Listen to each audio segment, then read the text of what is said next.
శ్రోతలు, కొంచెం ఆలోచించండి. సూర్యోదయం కాగానే పొద్దున్నే తెలతెలవారుతూ ఉండగా ఎలుకలు పారిపోతాయి, కన్నాల్లో దూరుతాయి. పక్షులు బయటికి వస్తాయి, కిలకిలా రావాలు చేస్తాయి. సూర్యుని వెలుగు రాగానే ఎలుకలు, పక్షులు వాటి సహజ స్వభావాన్ని బయటపెట్టుకుంటాయి. వెలుగును బట్టి అది ఎలుక కాలేదు, ఇది పక్షి కాలేదు. ఎలుక ఎలుకే, పక్షి పక్షే. ఒకచోట చీకటి సొరంగంలో 2 మనుషులు చిక్కుబడిపోయారు. కొన్ని సంవత్సరాలు అక్కడే బతికారు.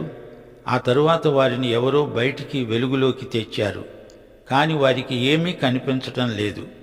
చీకటిలో ఉండి ఉండి వారు గుడ్డివారైపోయారు. ఈ సంగతి వెలుగులోకి వచ్చే వరకు వారికి తెలియదు. దేవుడు ఎవరినీ గుడ్డివారినిగా చేయడు. దేవుడు ఎవరి హృదయాన్ని కఠిన